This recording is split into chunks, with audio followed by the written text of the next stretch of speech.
اهلا بيكم. زي ما قلت لحضراتكم عملنا مقابله مع سارة ويلكنسون، وهي ناشطه بريطانيه في حمله اير دروب ايد فور غزه، الانزال الجوي لقطاع غزه. والحقيقه سارة قطعت شوط كبير جدا في هذه الحمله، سافرت من بريطانيا الى الاردن، لا زالت هناك في الأردن في مقابلات مع نقابات مع مسؤولين. ذهبت إلى القصر الملكي، التقت بنواب في البرلمان، التقت بمنظمات مجتمع مدني، عاملة حالة غير طبيعية. سارة ويلكنسون كان صعب جدا انها تكون معنا على الهواء، لان قالت لي انا الاسبوع الجاي هكون موجوده، واحنا محتاجين ان احنا نتكلم عن هذه الحمله. فتبادلنا الرسائل، ارسلت اليها بعض الاسئله وهي مشكوره بعتت لنا الاجابات عبر الفيديو. فخلينا نتابع اجابات سارة ويلكنسون على اسئلتنا في اخر كلام. وكان السؤال الاول: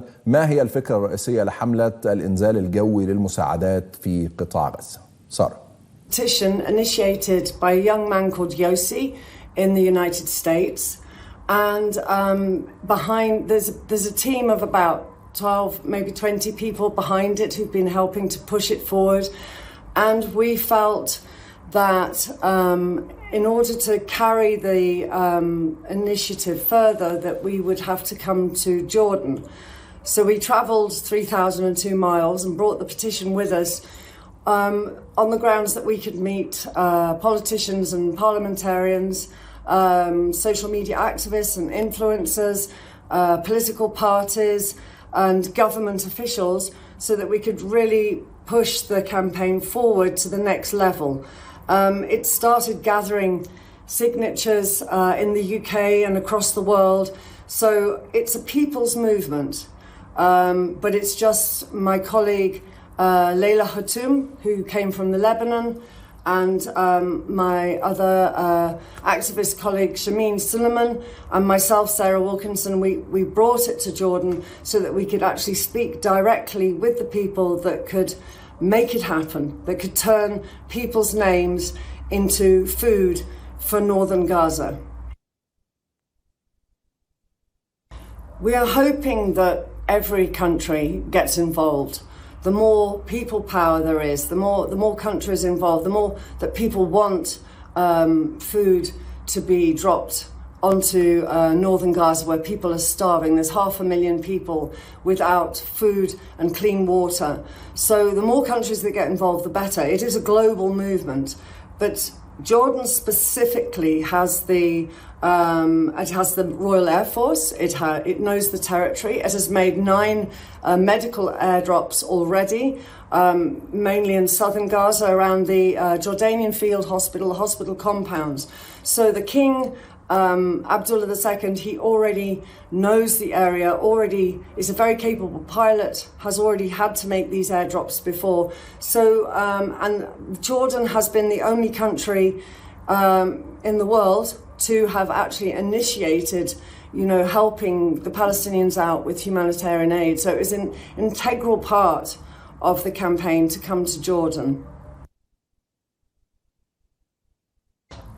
So we have met with the Ministry of Government Communications here in Jordan, several political parties, social media influencers, activists, the local activists group, which is quite a large network, the syndicate of doctors, where we needed to request from them the medical expertise as to if we do not drop food on northern Gaza, how long do people have? How long can they survive with disease and famine and starvation? There are several logistical problems about flying at low altitude. It turns the pilots into a target. So we were asking the Royal Air Force to make quite a dangerous mission.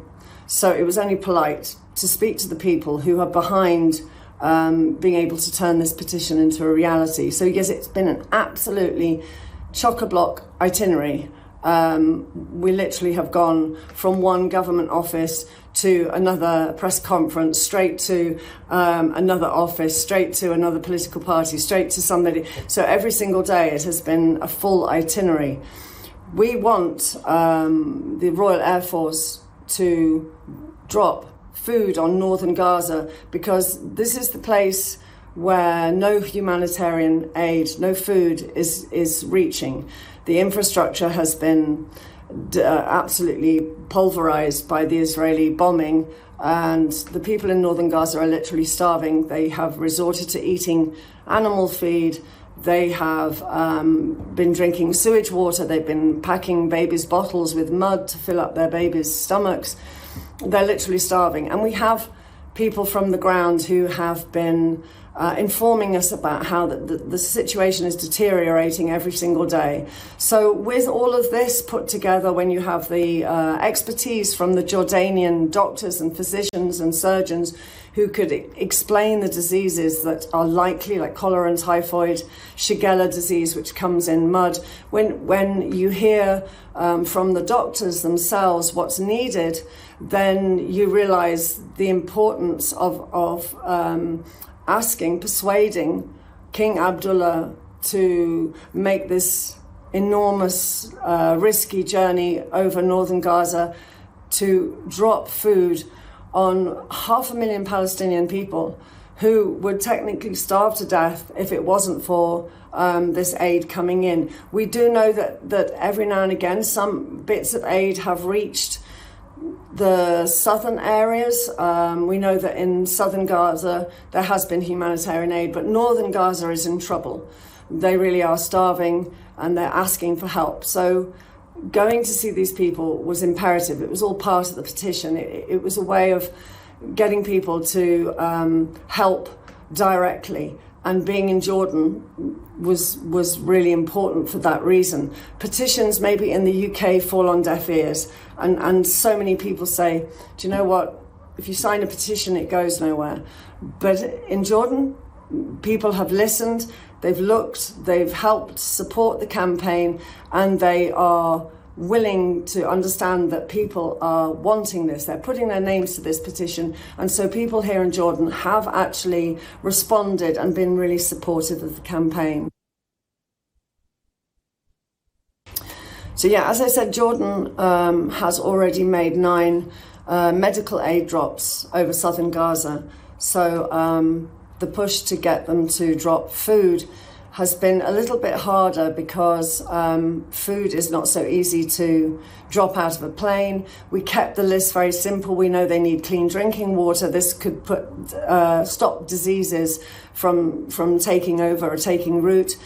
We felt that baby formula was important because adults could actually drink baby formula as well, flour. And then we added dried fruit to the list because of diseases like scurvy.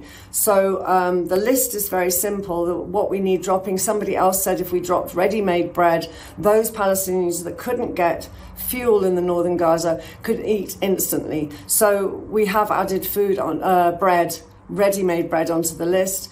We don't know quite yet. I can't give you that information. We don't know quite yet what's going to be dropped. But, you know, we are making huge amounts of progress here, and I'm really confident that we have nearly 40,000 signatures now. Since we've been in Jordan, it's jumped 20,000. So if we can keep pushing the Airdrop Aid for Gaza campaign, to keep getting people to share the hashtag, keep it trending, especially in Jordan, and keep signing it. Those who haven't signed it, it's really easy to do. The petition comes with a QR code and you can just click on the link. And in every video that we've made, the link is available for people to just click on it and sign. But we're not asking for money. We're not asking for donations. What we are asking for is you just sign it. We have to save the lives of 500,000 Palestinian people, and we have to do it very quickly. The doctors were able to reinforce the notion that, so we've been here a week. So it was 3 weeks when we arrived. So we now have about 2 weeks before people start becoming really poorly and begin to starve to death and begin to go past the point of no return. So it's absolutely crucial that people sign this campaign and share it as much as possible. Thank you very much. يعني أنا عايز أسأل حضراتكم سؤال. إيه اللي يخلي مواطنة بريطانية تسيب بلدها وتسيب شغلها وتسيب حياتها وتركب طيارة وتروح الأردن تقابل ناس، واحدة من لبنان وواحدة تانية مش عارف منين، وأصلا الفكرة بتاعت شاب في أمريكا، وتبدأ تعمل عريضة إلكترونية وتدعي الناس توقع عليها، ووصلت لحوالي 30 أو أكتر من 30 ألف توقيع، وتقابل مسؤولين وتحاول توصل للملك، وتقابل مش عارف ناس في القوات الجوية، وتقابل ناس في وزارة الصحة. معلش يا جماعة والله ليه؟ ايه اللي يخلي واحدة بريطانية لا هي عربية ولا هي مسلمة ولا هي جارة لقطاع غزة تقطع المسافة دي وتوقف حياتها وتسيب كل حاجة بتعملها وتروح تعمل اللي هي بتعمله ده؟ يعني انا يعني قعدت افكر كده واحنا بنحضر الحلقة، الفرق ما بين سارة ويلكنسون وابراهيم العرجاني ايه الفرق؟ ما هو ده بني ادم ودي بني ادمه، يعني ده انسان ودي انسانه، المفترض يعني في كرات دم بيضاء وكرات دم حمراء وشعور بالانسانيه واستيعاب للمأساة في غزه وكل حاجه. اضف الى ذلك ده عربي مسلم ودي لا عربيه ولا مسلمه، ده جار لقطاع غزه ودي بينها وبين قطاع غزه بحار ومحيطات. ايه اللي يخلي دي تروح تعمل حمله زي الإنزال الجوي وتتكلم؟ ولما تواصلت معاها على تويتر قلت لها سارة محتاجينك معانا في مقابلة، كانت يعني غاية في الإحراج. إزاي هي مش هتطلع معايا مباشر؟ وإزاي مش هتكون موجودة معايا وأنا أسفة وأنا بعتذر لك وأنا مش عارف؟ طب نشوف حل، طب استنى لما أرجع بس هنكون اتأخرنا وإحنا محتاجين دعمكم، أنا في الأردن في قناة مش عارف إيه اتكلمت فأنا محتاجة قناتكم تتكلم ومحتاجاك على تويتر تتكلم. طيب نعمل ايه يا سارة؟ بدأت تفكر معايا في حلول، طب نسجل، طب نتصرف، طب تبعت لي اسئلة وابعت لك فيديوهات. واحدة بريطانية مهتمة بالكلام عن حملة لإنقاذ أهالي غزة من الجوع، وواحد مصري عديم الدم والإحساس والمروءة والإنسانية بيعمل بيزنس على الأكل والشرب اللي داخل لقطاع غزة. ده برواز عريض لازم يتبروز كده ويتحط فيه صورة إبراهيم العرجاني وصورة سارة ويلكنسون، ويتكتب تحته مصري عربي مسلم، بريطانية مش عربية ومش مسلمة. دي ب1000 إبراهيم العرجاني، ب1000 شركة أبناء سينا، ب1000 شركة هلا بتاعة خدمات السياحة.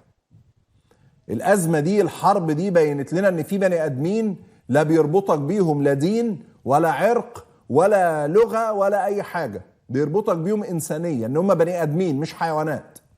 بس الحرب على قطاع غزة خلت ناس تتجمع تضم على بعض لأن هم بني آدمين مش حيوانات.